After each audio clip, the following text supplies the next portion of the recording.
The silent comedian Buster Keaton seems like an unlikely candidate for online fame. For one thing, he died in 1966, when the earliest version of the internet was just being proposed. And yet Keaton is surprisingly popular online. His most famous stunt, where a heavy wall falls around him, has been viewed tens of millions of times on various platforms. It's impossible to know exactly how many times Keaton has been viewed online, but I can safely say it's over 1 billion. That's the view total for the posts that you see on screen now, and this is just the tip of the Keaton iceberg, only a small selection of the many thousands of posts you can find across the internet. In the broader context of the internet, 1 billion views is pretty niche. For someone like BTS, it would be a rounding error. But objectively, 1 billion is still a huge number. Creating work that reaches that many people is no easy feat. What is even more amazing is to make something that is still being widely seen over 100 years later. Consider our current pop culture. How much of it will still be reaching a mass audience in 21-23? Which of these faces will still be widely recognizable?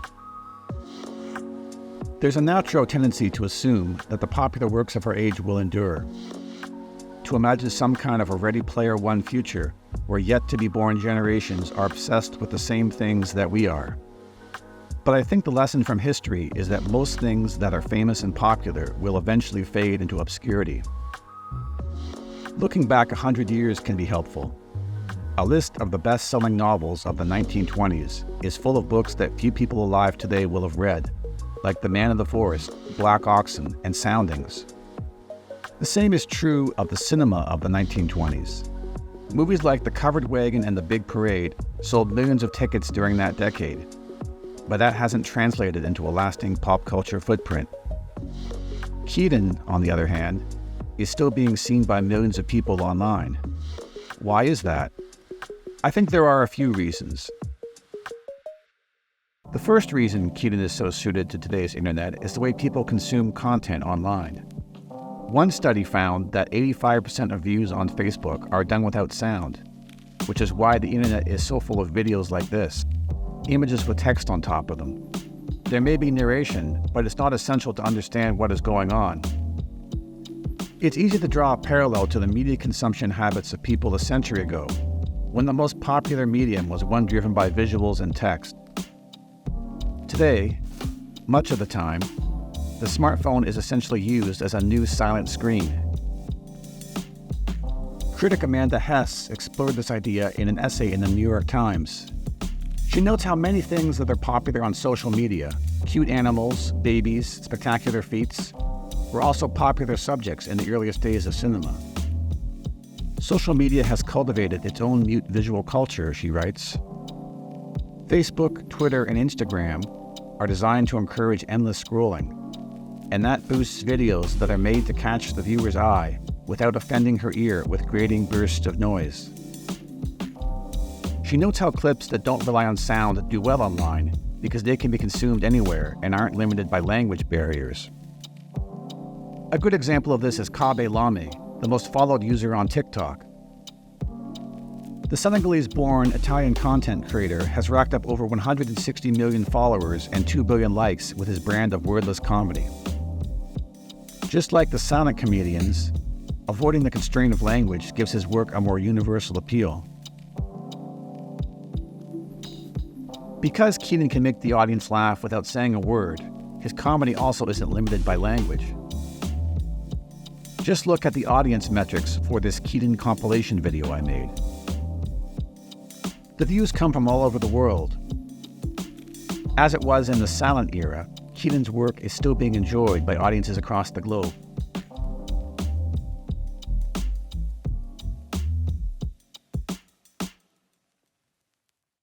A second factor for Keaton's popularity is what you might call his GIF-ability. By that I mean his films are rich with compelling visual moments that are perfect for online consumption. As long as the internet has been around, Keaton has had a presence on it. If you look at the Buster Keaton Society's website from 1998, his fans were already excited about the potential for the new medium. But it took another decade or so for Keaton to really take off online, with the rise of the GIF. As the internet shifted from desktop PCs to smartphones, Keaton GIFs spread across platforms like Tumblr and Reddit. An internet of moving images could finally capture some of the qualities that had made Keaton a star. That was my gateway into Keaton. At some point I noticed GIFs that people had made from silent movies, and I was struck by how perfectly the content fit the format. So I started making my own GIFs, and then I made a Twitter account and a subreddit where I post them. I feel like the GIF is a very accessible way for people to discover and engage with silent cinema. Popular Keaton GIFs on Reddit will generate hundreds of comments. There aren't that many places on the internet where you're going to see more people involved in a discussion about silent film. Over the years, I've made GIFs from all kinds of silent movies, but none provide better source material than Keaton's. One 20-minute Keaton short can produce many GIF-worthy moments. These GIFs are all from 1 week, the first short film Keaton released. I think an interesting thing about the internet is the way that it allows people to pluck individual moments out of over a century of pop culture and put them in a new context. A scene from an obscure 1930s cartoon can become a popular meme. Somebody touch my spaghetti! Touch my spaghetti! A pop song from the 1950s can be remixed into the soundtrack for thousands of TikToks. Put your head on my... Maybe one of the best examples is the 1943 musical Stormy Weather. 20 years ago, if you watched the movie and were blown away by this famous Nicholas Brothers dance routine, there wasn't really any easy way to share it with other people. Maybe if you had a copy of the movie on VHS, you could fast forward to this scene and show it to a friend, but that's obviously not the most effective way to reach a lot of people. Now we live in a time when anyone can clip that scene out of the movie and post it on YouTube or TikTok or Instagram. Other than The Wizard of Oz, the potential audience for an 80-year-old musical is probably pretty limited. But this one scene has been viewed tens of millions of times online. A similar thing is at work with Keaton's films. Are 10 million people going to sit down and watch a 100-year-old movie? It's unlikely, but individual moments from these movies are able to break out and find a big audience on their own. In a world of short-form video content, you need a compelling visual to grab people's attention, and Keaton was a master at creating just such moments.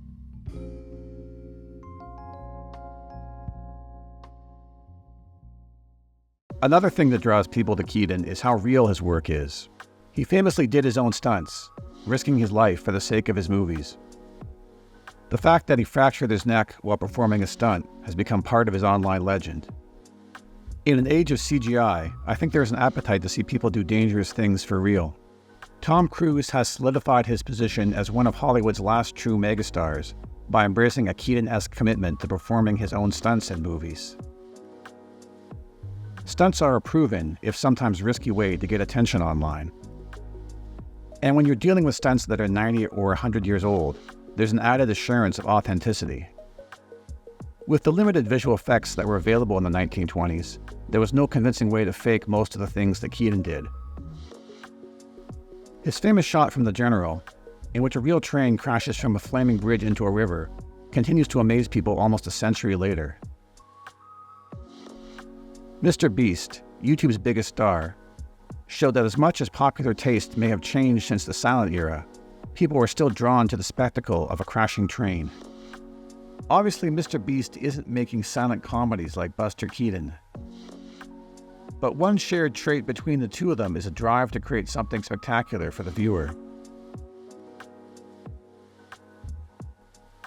One of my Twitter followers once speculated that Keaton could have been a YouTube star if he were alive today. And considering he's kind of an expert in that area, I would have to agree. On one level, it seems impossible that someone exactly like Keaton could exist today. Child labor laws, thankfully, make it unlikely that a person could spend their early years performing roughhouse vaudeville comedy, even if vaudeville still existed. But if you could take the Keaton of 1923 and transport him 100 years into the future, I think he'd be a natural for online success. On the one hand, you have his ability and willingness to do dangerous stunts. When you add in his genius for visual comedy, it would make for a powerful combination.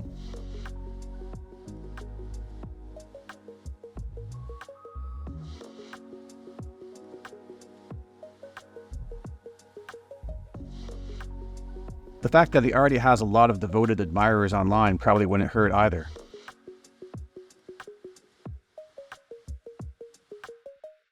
I think a final reason why Keaton is so popular online is because the internet has made it easy for people to share their enthusiasm for his work.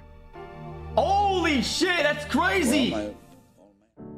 50 years ago, if you were a Keaton fan, your capacity to tell other people about it was limited to those around you. Reaching a mass audience was impossible for most people, unless you had a show on television like Orson Welles. He was, as we're now beginning to realize, the greatest of all the clowns in the history of the cinema. Now anyone can have that power. Now, you probably don't watch silent movies. I don't watch silent movies, but Buster Keaton silent movies are a little bit different. How did Buster Keaton do all that stuff? Connaissez-vous Buster Keaton? Buster Keaton. Buster Keaton. Buster Keaton. By Buster Keaton. Man, Buster Keaton. This man didn't care. There was a time when Keaton's movies were difficult for the average person to watch. Now they're easily available on YouTube. If you hear someone talking about Keaton, it's easy to seek out his work. I find it interesting to compare the online presence of Buster Keaton with that of his contemporary Charlie Chaplin. Both have hundreds of millions of views online, but there is a key difference between them. Chaplin was much richer than Keaton, and he left behind an estate that actively controls his image and promotes his work. Chaplin's estate runs accounts with more than 6 million followers, perhaps the most of any celebrity born in the 19th century. Keaton, by contrast, has no official online presence. Instead, he is represented by a dedicated fan base and groups like the Buster Keaton Society. There are people making Keaton art. There are people making fan edits on TikTok.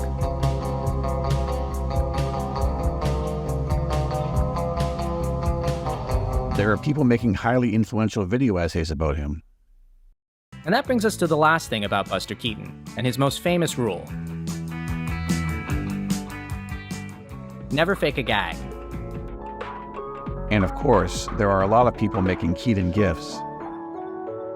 Then there's what I would call the history picks factor. There's a bunch of big social media accounts that have built audiences by finding vintage content that they think has the potential to go viral. Keaton's work, with its combination of largely being in the public domain while still being able to rack up millions of views, has caught the attention of these types of accounts. Just from my own Twitter account, the Keaton effect is plain to see. It's always easy to spot his birthday when I look at the analytics. One of the strangest things I found while doing research for this video was his Facebook page for what seems to be an app and e-commerce site based in India. Their social media strategy seems to revolve around posting clips from Keaton and Chaplin movies, getting millions of views, and then trying to redirect some of that traffic to their website. Whether people are sharing Keaton's work because they're fans, or they're just looking to farm engagement, the end result is millions of views. Most might just scroll on to the next piece of content, but it only takes a small percentage of those millions of viewers to create a new generation of Keaton fans. Currently, we're living through something of a Keaton renaissance. There's a recent documentary about him. Last year, 2 major books were published about his life and work. The directors of major Hollywood film franchises cite him as an influence and pay tribute to him on screen. 2 different biopic projects have been announced, with Rami Malek set to play him.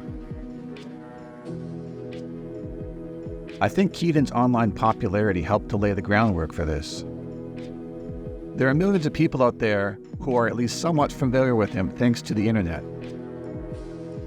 What has become this video essay was originally a presentation I gave at the annual convention of the Buster Keaton Society. The theme of that presentation was the next stage, in keeping with the overall theme of the convention. I looked at the various ways that people had discovered Keaton over the years. Before he even made a movie, Keaton was well known as a vaudeville star. Hundreds of thousands of people would have seen him perform on stage. Then, through the movies, he was seen by millions more around the world. After his career slowed, he eventually found a new generation of fans through television. Television still has the power to introduce Keaton to new audiences. But overall, the cultural influence of television is in decline, and the space it has for silent movies is pretty limited. Today, I think the internet has replaced television as the most likely place for people to discover Keaton, and in many ways, it is more suited to that role.